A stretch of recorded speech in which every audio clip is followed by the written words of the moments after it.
What's up mga kaigang? Naghahanap ka ba ng smartwatch na premium yung look pero napaka-affordable? Yung tipong nakasave ka na ng pera, may pang-porma ka pa. Tamang-tama to pag may okasyon. Magmumukha pa tayong mayaman dito sa Aulon GT5 Pro Smartwatch. Yung link nito nasa pin comment lang sa baba. Tsaka available din pala itong Himaki shirt natin sa Shopee.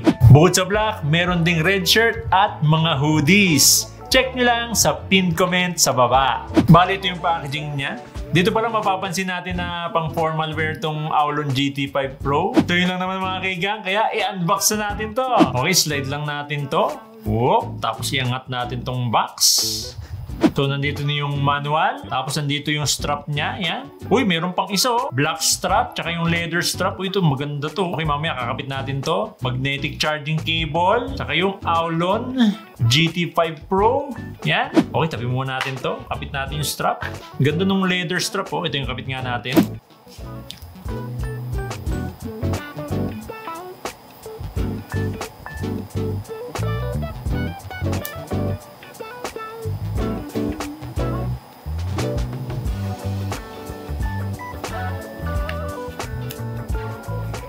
Round metallic na body, tapos may mga naka-engrave na compass directions. Dami ning buttons, dagdag sa functionality. Nakakadagdag din sa premium look yung leather strap dito. Lakas maka-social oh. So ito na mismo yung Aulon GT5 Pro. Zinc alloy yung body niya, kaya napaka-solid ng look at feel. Mukhang mamahalin yung dating oh. Yung lalo nagpa-social dito, yung leather strap eh oh. Kita nyo naman. Bali yung screen nito, glass yan. Bagay na bagay dito sa zinc alloy na body niya. Tapos nandito na yung power button. At the same time, multitask button yan. Mamaya makikita nyo to. Tapos dito sa taas yan, yung main menu button, workout button, up button, tsaka yung down button. Tapos dito sa likod yan, makita natin yung speakers niya, tsaka yung microphone. Kasi meron tong Bluetooth calling. Tapos nandito na yung sensors niya, tsaka yung charging pin. Pati yung likod niya pala, no? Alloy din. So buong build niya, alloy. Kaya napaka-solid oh. Wala nga lang itong fast charging, kaya abutin ka ng 2 hours bago ma-charge. Pero up to 30 days naman yung battery life nito pag naka-standby. 5 to 7 days naman pag average use. Okay, on na natin ito mga kaigang. Press lang natin itong power button. Yan, hold lang natin. Yun, Aulon. Boom, yun na kagad. Wala nang setup, no? Laki ng screen nito, pero mas maganda sana, no? Kung naka-AMOLED, pero okay din naman. Ganda, oh. Bali, naka 400 by 400 LCD yung screen resolution nito. Okay, check natin ibang watch face. Gamitin mo natin tong up and down button. Yan. Yun, aviator. Puro mga analog, no? Ito, compass. Pero not sure kung nakakalibrate na to. Ayun, napaka-colorful, no? Parang AMOLED din eh, no? Laki kasi ng screen niya. Uy, ito, ang ganda rin, no? Puro pang formal, no? Tsaka bagay na bagay sa watch. Oh, ito may pagka-green, analog din. Ito, red. Uy, parang bagay ito, ah. Oh, ganda, oh. Bagay sa leather. At ang ganda ng mga watch face niya. Bagay na bagay dito. Okay, back to default ulit. Tapos pa mag-swipe left tayo. Yan, dito natin makikita yung calories, steps, distance. Ito yung sleep monitor. Heart rate. Blood oxygen. Okay, wala na. Nagbabibrate na. Ibig sabihin, nasa dulo na tayo. Pag nag-swipe right naman tayo, dito natin makikita yung app shortcuts. Yan. Tapos, pag nag-swipe down tayo, dito natin makikita yung app notifications. Tapos, pag nag-swipe up tayo, dito natin makikita yung quick settings. Yan, familiar na tayo dito kasi same lang naman sa phone natin. Except dito sa icon ng Bluetooth. Yan, Bluetooth. Tapos, ito yan, yung Find My Phone. So, the rest, same lang naman sa phone natin. Yung hinahanap ko lang dito, yung brightness, hindi nakalagay dito. So, kung gusto mo palitan yung brightness, pupunta ka dito sa settings, screen display, tapos adjust brightness. So walang manual slider to ng brightness. Pipili ka lang dito sa tatlo. Yan yung pinakamahina. Brightness 1, 2, tsaka 3. Mas maganda sana no, kung manual slider para customizable yung brightness niya. Tsaka mas okay kung nakalagay na dito sa quick settings. Again, sana sa next update, no, ilagay na dito yung brightness. Tapos yan, pag dinap natin tong upper left button, mapupunta tayo dito sa exercise or workout. So yan, check natin mga kaigang. Meron ng walking, running, indoor run, climbing, trail run, half horse. Ano yung half horse? Ano yun? Half horse. All horse. Ano yun? Ano yung all horse? Skipping, badminton, cycling, ice skating, workout, yoga, tennis, table tennis, football, swimming. Yan, pwede yung mga water sports dito kasi 580 m water resistance na to. Tapos yan, indoor ride, indoor walk, retrain, baseball, go upstairs. Parang inutusan ka dito Parang hindi tunog na workout to Go upstairs, parang inutusan ka Volleyball. Shopping! Pero exercise yung shopping, ayun Tama nga naman, di ba? Pag maglalakad ka, di ba? Naglilibot-libot ka, exercise na rin yun. Shopping. So, athlete na rin pala ako, Pag nag-shopping ako, yan, hula hoop, dancing, aerobics, golf, rugby, sailing, water polo, water sport, surf, rowing, motorboat,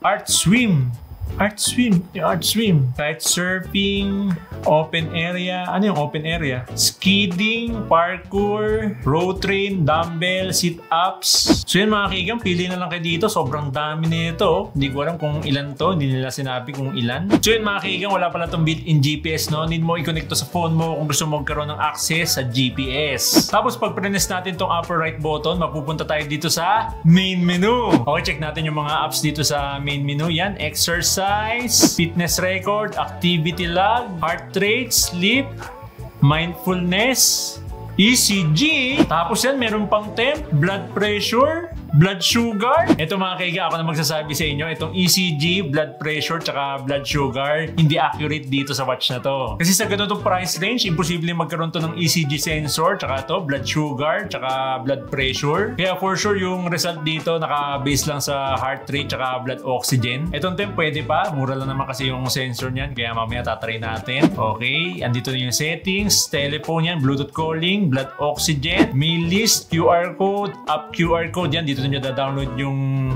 app niya, Tapos yan, remote camera, menstrual cycle, voice assistant, meron pang game yan, 2048, calculator, flashlight, find my phone, timer, stopwatch, alarm clock. Yan, tama-tama yung mga essential sa smartwatch, Tapos yan, Bluetooth music player, information, ito ata yung app notification, weather, calendar, meteorology. Yan, check natin tong meteorology, Yan, dito pwede natin i-check yung UV or ultraviolet, air pressure, wind speed, tsaka humidity. Pero i-clarify ko lang mga kaigang, walang sensor tong smartwatch na to para sa mga to. Tapos yung mga data na makikita natin dito, kinukuha niya lang sa internet. Pero gumagana pa rin yung heart rate, blood oxygen, sleep tracker, kahit hindi mo i-connect sa app. Okay, back na tayo ulit. Yan. Nandito yung shutdown, restart, select dial. Ito yung watch face, menu style, pwede mo din baguhin, So by default, naka-list view siya. Check natin yung iba pa. Yan, honeycomb, rotate, palace view, waterfall. So madami dito, Kayo na bahala kung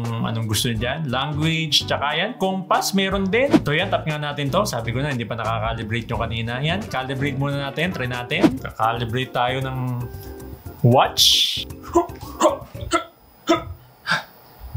Wala pa rin Wala pa? Ayaw ata mag-calibrate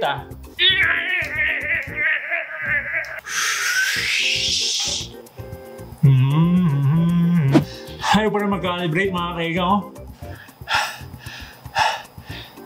Anyway, pag di nyo naman ginagamit yung compass, okay lang naman. Kaya doon na lang kayo mag-compass sa phone nyo. Okay, back na tayo. Pagod ako doon, nag-cardio pa tayo dito sa compass Okay, back to home screen tayo. Press lang natin tong upper right button. Tapos yan, pag press natin tong button sa baba, yan, magmumultitask siya. Dito natin makikita yung mga apps na binuksan natin kanina. Yan, compass, menu style, meteorology. Tapos may suggestion na ako dito mga kaigang yan. Kung napansin nyo kanina, hindi uniform yung text niya. Yan small letters, tapos biglang all caps. Pagdating dito, small letters ulit. Hindi naman big deal, pero mas maganda sana yung interface na pag uniform yung text. Sana baguhin nila to sa next update since bago lang naman tong Aulon GT5 Pro. Okay mga kaigang, check naman natin tong Fando app. Available to sa iOS at Android. So para ma-download nyo yung app niya, yan, punta lang kayo dito sa menu. Tapos makikita nyo dito yan, app QR code. Scan nyo lang yan para ma-download yung Fando app. Pero ako na-download ko na yung Fando app, kaya i-pair na lang natin tong watch natin. Yan, dito sa Fando app, punta kayo dito sa watch. Tapos add device. Make sure naka-on yung Bluetooth tsaka location nyo. Yan bilis Andito ka agad. Aulon GT5 Pro.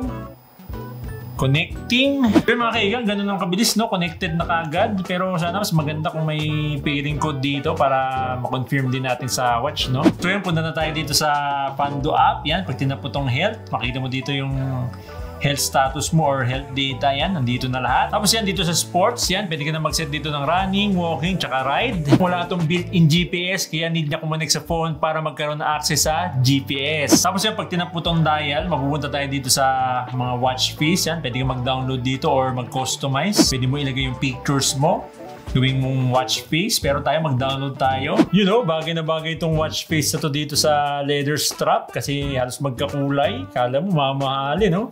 Kita nyo naman. Tapos yan, pag tinap natin tong watch, pakikita natin dito mismo yung Aulon GT5 Pro. Tapos yan, nandito yung notification settings. Yan, halos lahat ng mga apps nyo, pwede nyong lagyan ng notification dito sa watch. Tapos yan, pwede tayo magdagdag ng contacts dito para itatap na lang natin sa Aulon GT5 Pro. Yan. Tapos yan, pwede din natin iset dito yung race to week feature. Tapos yan, firmware upgrade. So yun, napaka-basic lang ng app niya. Napaka-straightforward. Pero sana mas maganda to kung pwede mo i-connect sa Strava or Google Fit. So yun mga kaigan, try na natin ito. So, yun o, mukha talagang mamahalin, no? Dahil sa leather strap niya. Yun.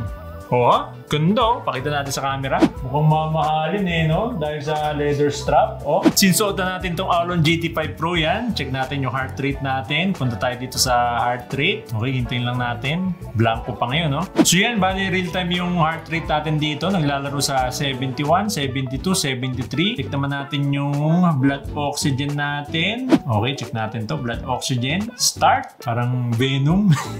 So yung nakalagay dito, blood oxygen natin, 99%. Okay, try nga natin yung temperature. Yan, skip na natin tong blood pressure, tsaka blood sugar, tsaka ECG. Yan, mga estimate lang naman yan. Okay, measure. Yan, measuring. Tingnan natin. So yun, ang skin temperature natin, 32 degrees. Pero yung main temp natin yan, 36.5. Okay, check nga natin dito sa thermometer natin kung sakto. Okay, dapat 36.5. Tingnan natin. Ano yan? Uy, 36.5 oh. Sumakto, nagtali. Okay, try nga natin mag-measure pag hindi natin suot. Okay, punta tayo dito sa heart rate. Yun, nakalagay dito, please wear correctly. So, blanco siya, hindi siya nagme-measure yan. Okay, dito naman sa blood oxygen. Try nga natin. We start. Yan, may countdown pa rin. Yun, bigla nakalagay dito, please wear correctly. So, legit, no? Talaga nagme-measure siya. Hindi lang nagpapakita ng mga random results. Okay, this time, tawagan naman natin tong phone natin kasi meron tong Bluetooth calling. Pwede nyo din i-tap kung na-add nyo na yung phone number, no? Pero dial muna natin dito. Hintayin lang natin. Okay, check natin yung microphone nitong Aulon GT5 Pro. Sagutin natin to. Mic check, mic check. Aulon GT5 Pro, mic check, mic check. 1, 2, 3, mic check, mic check. Aulon GT5 Pro, mic check, 1, 2, 3. My heart rate, blood oxygen, at sleep tracker. May additional features na rin gaya ng ultraviolet, air pressure, wind speed, humidity, at Bluetooth calling. Naka-glass yung screen, zinc alloy na body, at may leather strap. Kaya napaka-premium ng forma. Lakas makasosyal. Lahat ng features na yan, makukuha nyo lang for only 1,699 sa ngayon. Mukhang mamahalin pero napaka-affordable. Yung link nito, nasa pin comment lang sa baba. Kaya kayo mga kaigang, anong masasabi nyo dito sa Aulon GT5 Pro? Comment down below!